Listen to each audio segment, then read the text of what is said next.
नमस्कार, बहुत स्वागत है आपका देश की बात में। मैं हूं राजश्री आपके साथ और देश की बात में आज हम बात पक्ष और विपक्ष दोनों की करेंगे। संसद से सड़क तक जिस तरह का हंगामा मचा हुआ है उसको जांचने की कोशिश करेंगे और साथ ही इस बात पर भी विचार करेंगे कि आखिर सरकारें बदलती हैं, काल बदल जाता है, पात्र बदल जाते हैं, लेकिन जो स्थितियां हैं वो क्यों नहीं बदलती। कभी जो पक्ष में था वो आज विपक्ष में है और वही वैसे ही हंगामा कर रहा है जैसे कि कभी जो आज पक्ष में है विपक्ष में होकर करता था। और दोनों ही जैसे एक ही बात कह रहे हैं। जो सरकार में है वो कहता है कि जनता का पैसा बर्बाद हो रहा है, जो विपक्ष में कहता है वो कहता है मैं लोकतंत्र की सेवा कर रहा हूं। लेकिन आखिर लोकतंत्र किस हालत में है, जनता किस हाल में है, हम आपको आज देश की बात में बताएंगे। और साथ ही इन तमाम खबरों के साथ साथ हम दिखाएंगे कि किस तरह से ओलंपिक में भारत की उम्मीद तो टूटी ज़रूर है और फिर भी खिलाड़ियों को लेकर क्यों गर्व से हमारे सीने चौड़े हो रहे हैं। असम और मिजोरम की सशस्त्र पुलिस से क्यों एक दूसरे के खिलाफ तैनात है। संविधान के संघीय ढांचे और देश की एकता अखंडता को देश के भीतर से जो चुनौती मिल रही है, इस पर भी आज बात हम करेंगे। गंभीर खबर है और इस पर जानना भी ज़रूरी है और इस बात को समझना भी बहुत ज़रूरी है। उधर पेगासस जासूसी मामले को अब कहां तक पहुंचाया है एडिटर्स गिल्ड ने, ये दिखाएंगे आपको। लेकिन इसके पहले कि मैं इन खबरों की ओर बढ़ूं, देश की बात में आज उन खबरों पर भी नज़र डाल लेते हैं जो इस वक्त सबसे अहम और सबसे बड़ी मानी गई हैं। उन खबरों में कहा जाए तो संसद के मानसून सत्र के बीच एनसीपी प्रमुख शरद पवार ने मंगलवार को बीजेपी नेता और केंद्रीय गृह मंत्री अमित शाह से मुलाकात की है। इस मुलाकात में ये कहा गया है कि पूरे मानसून की चर्चा हुई और विशेषकर मुंबई पर खास चर्चा हुई है। हालांकि बहुत कुछ साफ नहीं हुआ है कि इन मुलाकातों में बात क्या हुई है, लेकिन एनसीपी की सांसद सुप्रिया सुले और सुनील तटकरे ने भी वित्त मंत्री निर्मला सीतारमण से मुलाकात की थी। और आज उधर राहुल गांधी की चाय पार्टी में सुप्रिया सुले ने भाग लिया था। लेकिन अब अमित शाह से शरद पवार की मुलाकात से सियासी हलचलें बेहद तेज हैं। दिल्ली सरकार ने विधायकों की तनख्वाह में बम्पर बढ़ोतरी का फैसला किया है, यानी कि विधायक या सांसद काम करें न करें, आपकी बात करें न करें, सरकारें उन पर खुशी रहती हैं। और दिल्ली के एक विधायक को प्रति माह 90,000 रुपये मिलेंगे। अभी तक ये भत्ता 54,000 रुपये था। और उन तमाम खबरों के साथ साथ मध्य प्रदेश में एक बड़ी खबर आई है। हालांकि मध्य प्रदेश में शिवराज सिंह चौहान को कहा जा रहा है कि केंद्रीय नेतृत्व के द्वारा किनारे लगाने की कोशिश चल रही है, लेकिन इसी बीच शिवराज सिंह चौहान ने नीतीश कुमार के तर्ज पर काफ़ी हद तक चलते हुए अवैध शराब के बेचने पर कड़ी कार्रवाई करने की बात कही है। मंगलवार को ही शिवराज कैबिनेट की बैठक में इस प्रस्ताव पर मुहर लगी है और कहा गया है कि यदि कोई जहरीली शराब बेचते हुए पाया जाता है तो उसे कड़े दंडों का सामना करना पड़ेगा और आजीवन कारावास या मृत्यु दंड तक दिया जा सकेगा। जुर्माने की रकम भी बढ़ाकर अब 10 से 20 लाख रुपए कर दी गई है। उधर महाराष्ट्र के पूर्व गृह मंत्री अनिल देशमुख कथित मनी लॉन्ड्रिंग मामले की जांच के सिलसिले में प्रवर्तन निदेशालय के सामने पेश नहीं हुए। उनके बेटे ऋषिकेश भी ईडी के सामने पेश नहीं हुए। ये चौथी बार है जब देशमुख ईडी के समक्ष पेश नहीं हुए हैं। इस बीच ईडी के अधिकारियों ने कहा कि उन्हें भी नहीं पता कि देशमुख और उनके बेटे फिलहाल कहाँ हैं। उधर सेना का एक हेलीकॉप्टर रंजीत सागर डैम के निकट हादसे का शिकार हो गया। पंजाब के पठानकोट से हेलीकॉप्टर ने उड़ान भरी थी। सेना के सूत्रों का कहना है कि वेपन सिस्टम से लैस ये हेलीकॉप्टर पंजाब के पठानकोट से उड़ा था और नियमित उड़ान के दौरान हादसे का शिकार हो गया। इन तमाम बड़ी खबरों के बाद अब हम बात संसद से सड़क तक फैली हुई सियासत की करते हैं।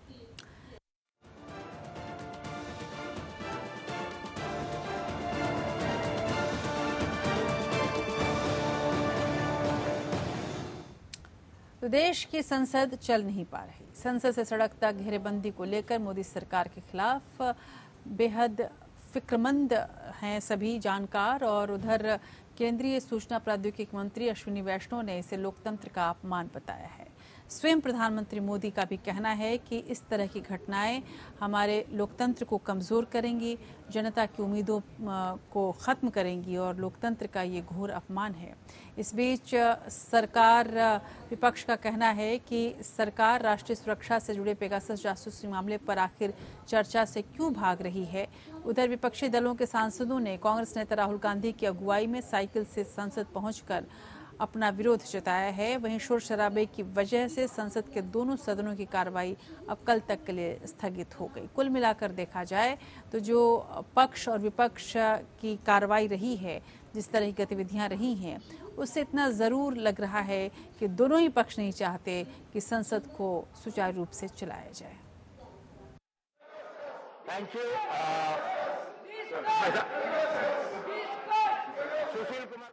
लोकसभा में कार्रवाई पेगासस मामले की जांच को लेकर नारेबाजी से शुरू हुई और शोर शराबे की वजह से सदन की कार्रवाई बार बार स्थगित हो गई।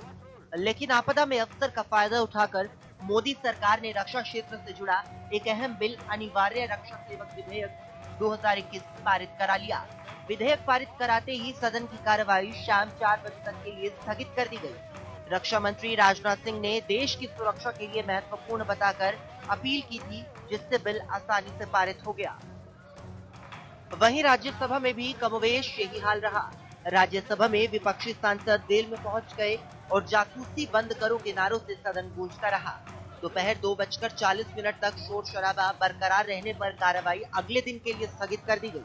पेगासस जासूसी मामले और किसानों के मुद्दे पर सरकार को संसद के भीतर और बाहर घेरने में जुटे विपक्ष ने सुबह कांग्रेस सांसद राहुल गांधी के साथ रणनीति पर कॉन्स्टिट्यूशनल क्लब में बैठक की। बैठक के बाद विपक्षी दलों के सांसदों ने साइकिल से संसद तक यात्रा कर महंगाई को लेकर अपना विरोध प्रदर्शन किया। हालांकि इस बैठक में बहुजन समाज पार्टी और आम आदमी पार्टी ने शिरकत नहीं की। कांग्रेस को लग रहा है कि विपक्ष के एकजुट रहने पर मोदी सरकार और आरएसएस उनकी आवाज को दबा नहीं पाएंगे। Humiliating and shutting up the voice of the people of India and the majority of the voice of the people of India. The single most important thing in my view is that we unite this voice. The more this voice unites, the more powerful this voice will become and the more difficult it will become for the BJP to suppress it and the RSS to suppress it. लेकिन प्रधानमंत्री नरेंद्र मोदी ने संसद की कार्रवाई न चलने देने को लोकतंत्र, संसद और संविधान का आरोप बताया है। प्रधानमंत्री मोदी ने बीजेपी संसदीय दल की बैठक में कांग्रेस को संसद की कार्रवाई न चलने देने के लिए जिम्मेदार बताया। सार्थक और समृद्ध चर्चा होना चाहिए, ये प्रधानमंत्री जी का इच्छा है। इसलिए मैं फिर से आग्रह करता हूं, स्वयं राजनाथ सिंह जी, अमित शाह जी, सभी नेताओं से लगभग हर दिन बात कर रहा है। मैं ये स्पष्ट रूप से कहना चाहता हूं। एंड वो जब राजनाथ जी से बात करते हैं, माननीय अमित शाह जी से बात करते हैं, कई लोग बोलते हैं हम तैयार है, कांग्रेस तैयार नहीं है, और कांग्रेस के कई नेता बोलते हैं हम तैयार है, वो तैयार नहीं है। This is waste of people money, waste of time, and government wants healthy discussion. We are very very firm on that. बकौल प्रहलाद जोशी, प्रधानमंत्री मोदी स्वस्थ और सार्थक बहस चाहते हैं, लेकिन दिक्कत यह है कि सरकार खुद तय करना चाहती है कि स्वस्थ और सार्थक बहस किस मुद्दे पर हो। तो वहीं विपक्ष विदेशी कंपनी एनएसओ से देश की सुरक्षा से जुड़े अहम अधिकारियों, मंत्रियों, नेताओं और पत्रकारों की जासूसी और किसानों के मुद्दे पर चर्चा कराने पर अड़ी हुई है। ऐसे में संसद की कार्रवाई नहीं चल पा रही। पीएम मोदी इसके लिए विपक्ष को जिम्मेदार बताते हुए भूल रहे हैं कि यूपीए सरकार के विरोध में पिछले 10 साल तक कितने दिन तक बीजेपी ने संसद ठप करके रखी थी। 3 मार्च 2011 को खुद सुषमा स्वराज ने लोकसभा में तेलंगाना राज्य को लेकर चर्चा के वक्त कहा था कि संसद चलाने की जिम्मेदारी सरकार की होती है।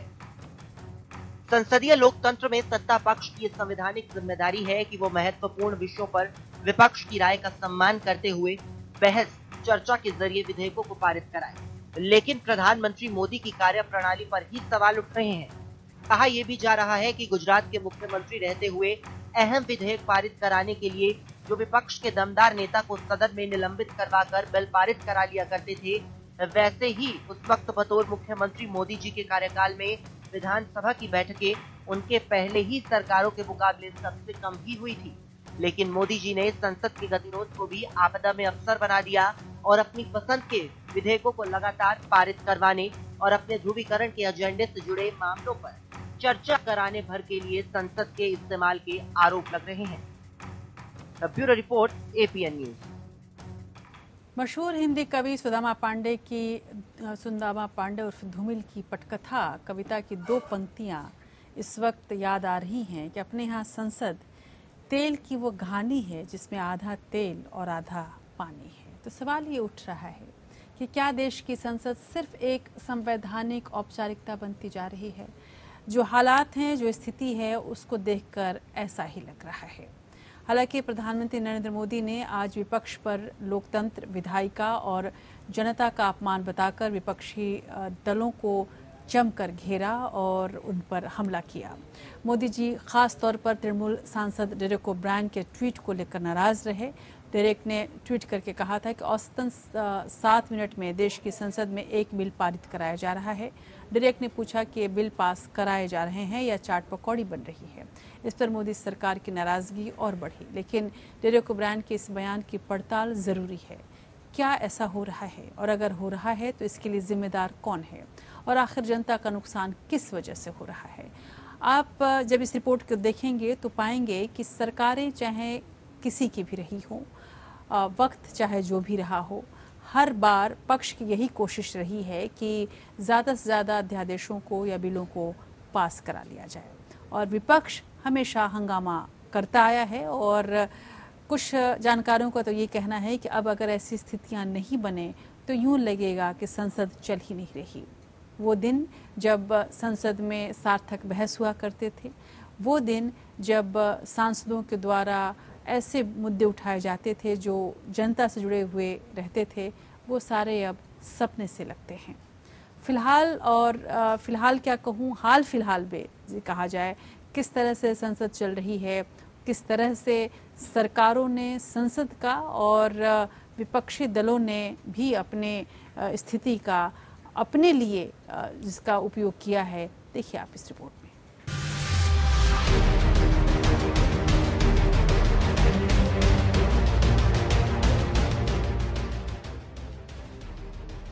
संसद बनने से पहले ऑक्सफोर्ड यूनिवर्सिटी प्रेस के भारत में मैनेजिंग डायरेक्टर रहे डेरेक ओब्रायन अक्सर अपने अंदाज में बयान देकर सुर्खियां चुराते रहे हैं। देखा जाए तो उनका बयान तथ्यों पर आधारित है।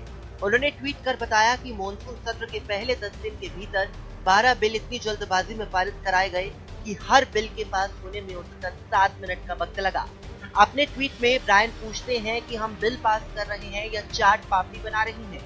उन्होंने पिछले 4 दिन में राज्यसभा में पारित हुए विधेयकों का हवाला दिया और बताया कि किस तरीके से अधिकतम 8 मिनट और कम से कम 1 मिनट के भीतर गुणवत्ता की जांच और मुद्दों पर बहस के बगैर बिल पास कराए जा रहे हैं। लोकसभा में भी 3 दिनों में पारित बिलों की मिसाल देते हुए डेरेक ने ट्वीट किया है कि फैक्टरिंग विनियम संशोधन विधेयक 2021 के पारित में अधिकतम समय लगा और ये था कुल 13 मिनट, जबकि विनियोग विधेयक तो महज 3 मिनट में पारित कर दिया गया। वहीं सूत्रों के जरिए सरकार बता रही है कि विपक्ष के विरोध के कारण जनता के कम से कम 133 करोड़ रुपए का नुकसान हुआ है और मॉनसून सत्र में कम से कम 100 घंटे बर्बाद हो चुके हैं। वहीं PRS नामक संस्था के मुताबिक गतिरोध की वजह से राज्यसभा अपने सूचीबद्ध कार्यवली का सिर्फ 21% और लोकसभा सिर्फ 13% ही काम कर पाई है। लेकिन ये बात कम ही लोग जानते हैं कि स्वस्थ लोकतंत्र के लिए विपक्ष को अपनी बात रखने का मौका देना है और सरकार को उसके लिए विधेयकों की कमियों से आगाह करना और उसे लेकर सवाल पूछना या संसदीय समिति को भेजने के लिए दबाव बनाना है। लेकिन मोदी सरकार के दौरान मिनी संसद माने जाने वाली संसदीय समिति ठप पड़ गई है। बीजेपी के सांसद सरकार के विरुद्ध मुद्दों पर बहस के खिलाफ वोट देते हैं। हालात इतने बदतर हो गए हैं कि सूचना प्रौद्योगिकी की संसदीय समिति में खिलाफ बीजेपी के वोट करने के बावजूद पेगासस मामले की चर्चा का प्रस्ताव पास हो गया, लेकिन बीजेपी सांसदों ने शिरकत नहीं की, बल्कि अधिकारियों ने भी बैठक में हिस्सा लेना जरूरी नहीं समझा। और अगर विधेयकों की बात की जाए तो विपक्ष कुछ विधेयकों को जनता के विरुद्ध बता रहा है। ऐसे में बिल पारित होने से पहले उसके सवालों के जवाब दिया जाना जरूरी था, लेकिन आपदा को अवसर में बदलने में मोदी सरकार को महारत हासिल है। एक दिन पहले ही लोकसभा में साधारण बीमा कारोबार राष्ट्रीयकरण संशोधन विधेयक 2021 पारित करा लिया गया। सवाल ये उठ रहे हैं कि क्या मोदी सरकार कई अहम विधेयकों को चर्चा के बगैर क्यों पारित करा रही है, क्योंकि विपक्ष का आरोप है कि ये बिल पूंजीपतियों की जेब भरने के लिए लाया गया है। It is totally anti-democratic legislation being bulldozed in this house, sir, and government is in no mood of having a discussion on this issue. हमारा डिमांड कुछ नहीं है, सब विषय पे चर्चा करना चाहते हैं। हमारा मांग एक ही है, पेगासस जासूसी कांड में शुरुआत किया जाए, बाकी हर चीज में हम चर्चा करने के लिए तैयार है। Sir, this kind of legislation should not be passed in the turmoil when house is not in order.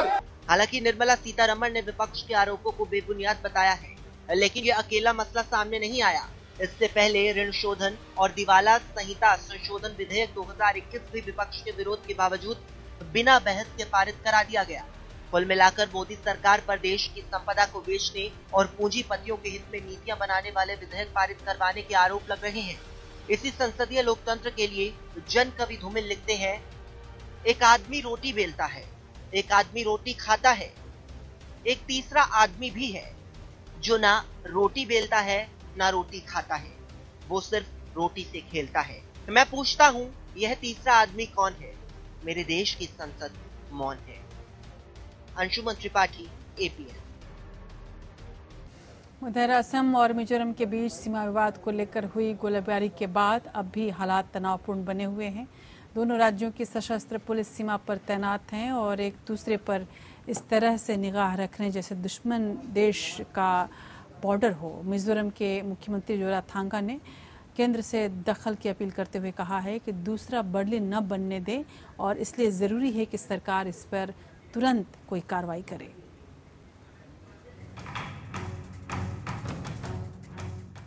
ये खबर चौंकाने वाली है कि मिजोरम सीमा के करीब पहाड़ों पर असम की सशस्त्र पुलिस कैंप बनाकर तैनात है और जवान LMG लेकर सीमा की निगरानी में जुटे हुए हैं। वहीं पहाड़ों के नीचे मिजोरम की पुलिस के कैंप बने हुए हैं। असम की ओर से की गई अघोषित आर्थिक नाकाबंदी की वजह से मिजोरम में आवश्यक सामान की सप्लाई पर बुरा असर पड़ रहा है। केंद्र सरकार को इसकी जानकारी दी जा चुकी है, लेकिन अभी तक कोई ठोस पहल नहीं की गई है। मिजोरम में हालात ये हो चले हैं कि डीजल, पेट्रोल समेत कई जरूरी सामान की राशनिंग की जा रही है। मिजोरम में जरूरतों की चीजें जैसे खाने पीने का सामान, तेल, गैस, कपड़े आदि की सप्लाई असम से ही होती है। 2 व्हीलर गाड़ियों के लिए 3 लीटर और 4 व्हीलर गाड़ियों के लिए 5 लीटर पेट्रोल उपलब्ध कराया जा रहा है। असम की तरफ से नाकेबंदी की वजह से त्रिपुरा की तरफ से आवश्यक सामान की आपूर्ति कराई जा रही है। 26 जुलाई को दोनों राज्यों की पुलिस के बीच हिंसक झड़प होने के बाद से अभी तक असम की तरफ से एक भी व्यावसायिक वाहन मिजोरम की तरफ जाने नहीं दिया गया है, जबकि 26 जुलाई से अभी तक मिजोरम की तरफ से कुल 421 वाहन को भी असम में प्रवेश करने दिया गया है। सीमाओं पर CRPF तैनात है। खबरों के मुताबिक शहरी इलाकों में भले ही तनावपूर्ण शांति बनी हुई है, लेकिन जंगल और पहाड़ों में हालात बहुत ही ज्यादा खराब है।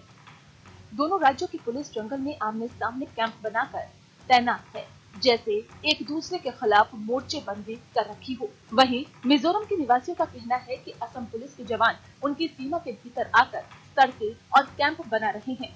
हालांकि मिजोरम के मुख्यमंत्री जोरामथंगा ने असम के मुख्यमंत्री हेमंत बिस्वा शर्मा और दूसरे अधिकारियों के खिलाफ FIR वापस लेने का बयान दिया था।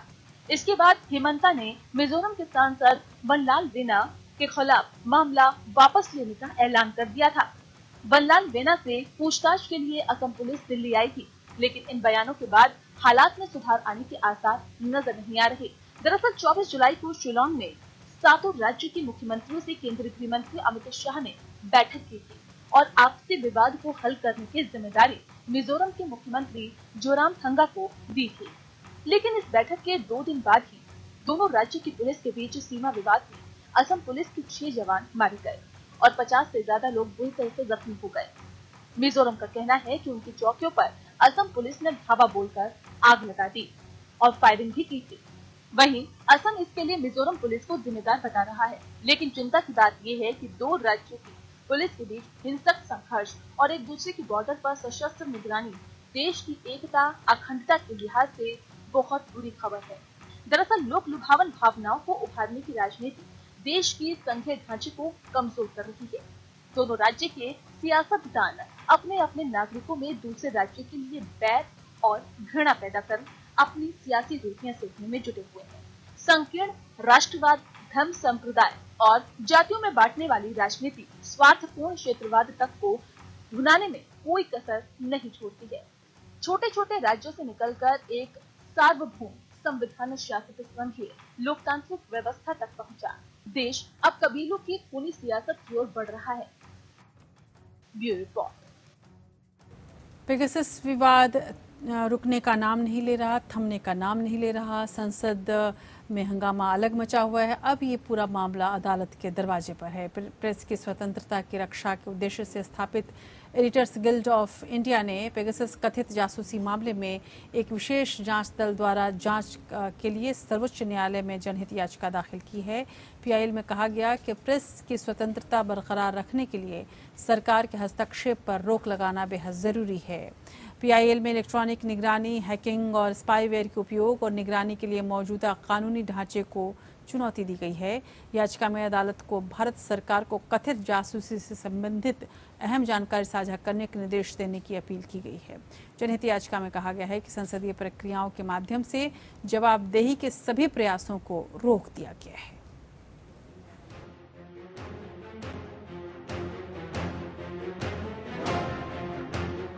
संपादकों की शीर्ष संस्था एडिटर्स गिल्ड ऑफ इंडिया या एजीआई ने पेगासस जासूसी कांड को लेकर सुप्रीम कोर्ट का दरवाजा खटखटाया। एडिटर्स गिल्ड ऑफ इंडिया ने सुप्रीम कोर्ट से पेगासस फोन हैकिंग की एसआईटी से जांच कराने के निर्देश देने की मांग की। पेगासस फोन टैपिंग मामले में देश में कई बड़ी हस्तियों के फोन हैक किए गए। इनमें पत्रकारों के नाम भी शामिल। याचिका के जरिए ये कहा गया कि भारत के नागरिकों को ये जानने का अधिकार है कि क्या कार्यकारी सरकार संविधान के तहत अपने अधिकार की सीमाओं का उल्लंघन कर रही है और उनके मौलिक अधिकारों की रक्षा के लिए क्या कदम उठाए गए। जनहित याचिका में कुछ अहम मुद्दे उठाए और भारत सरकार को इस बात की जानकारी देने के लिए निर्देश देने की अपील की है। सरकार नागरिकों के इलेक्ट्रॉनिक संचार उपकरणों की निगरानी के आदेशों को लिखित कारणों के साथ प्रस्तुत करे। क्या केंद्र ने नागरिकों पर एनएसओ से पेगासस के खरीद लाइसेंस प्राप्त किया या उपयोग किया था? नागरिकों पर उपयोग के लिए स्पाईवेयर के लिए विदेशी कंपनीज के साथ किए गए किसी भी अनुबंध की जानकारी दी। स्पाईवेयर हैकिंग या इलेक्ट्रॉनिक निगरानी उपकरणों के लिए भुगतान कैसे किया गया, इसकी जानकारी केंद्र को लोगों के विवरण का खुलासा करने का निर्देश दें जो इलेक्ट्रॉनिक निगरानी हैकिंग का शिकार हुए। पेगासस जैसे स्पाईवेयर के खरीद और उपयोग की जांच के लिए एक स्वतंत्र विशेष जांच दल का गठन करें। इलेक्ट्रॉनिक निगरानी के जरिए पत्रकार के रूप में काम करने वाली महिलाओं की सुरक्षा के लिए दिशा निर्देश दें।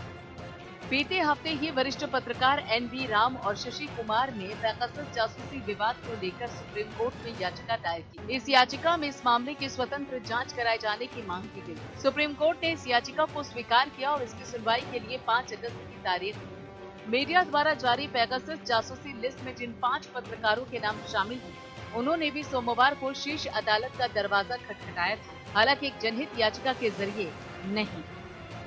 Bureau report. तो कुल मिलाकर देखा जाए तो पेगासस इस वक्त पूरी सियासत को परेशान किए हुए है और सियासत ही क्यों कहा जाए, पक्ष को भी और विपक्ष को भी, सरकार को भी और उन नेताओं को भी, मीडिया को भी, सभी की नज़र पेगासस मामले पर है और इसी को लेकर तरह तरह की कवायदें शुरू हो रही हैं। संसद से लेकर सड़क तक आप देख रहे हैं, अदालत में भी अभी मामला है। अब देखना होगा कि रुख किस ओर आगे बढ़ता है। और देश की बात में आज अब हम याद कर रहे हैं शकील बदायूनी को, जिन्होंने कभी लिखा था कि ऐ मोहब्बत तेरे अंजाम पर रोना आया, और उसी शायर की आज जन्मदिन है। 3 अगस्त 1916 को बदायूं में ऐसे बच्चे में जन्म उन्होंने लिया जिसने आगे चलकर बॉलीवुड ही नहीं बल्कि पूरे देश का नाम रोशन किया। ये थे गफ्फार खान। इस नाम से उनको शायद ही कोई जानता हो, लेकिन शकील बदायूनी के नाम से सब जानते हैं। शकील साहब ने दिल्ली में 1943 में सप्लाई विभाग में क्लर्क के रूप में नौकरी से अपनी शुरुआत की और फिर कुछ और ही मंजूर था शायद किस्मत को, इसलिए वो दिल्ली से 1946 में एक मुशायरे में उन्होंने एक गज़ल पढ़ी और उसके बाद उनकी किस्मत बदली और दिल्ली से वो मुंबई चले गए। यहाँ इसी मुशायरे में उन्हें नौशाद से मुलाकात की और नौशाद साहब ने उनकी प्रतिभा को पहचाना और उन्हें मुंबई बुलाया और उसके बाद तो शकील बदायूनी ने कभी पीछे मुड़कर नहीं देखा। एक से खूबसूरत गज़लें और नज़्म वो लिखते रहे और जिसको सभी बड़े गायकों ने अपनी आवाज़ में ढाला। कहते हैं कि बेगम अख्तर की ज़िद हुआ करती थी कि जब शकील की गज़ल लिखी जाए तो सबसे पहले वो उसको गाएं और इस वजह से शकील बदायूनी की कई गज़लों को बेगम अख्तर ने अपनी आवाज़ दी और सबसे खूबसूरत गज़लों में शकील बदायूनी की गज़लें ही शामिल हैं। आज देश की बात में बस इतना ही। नमस्कार।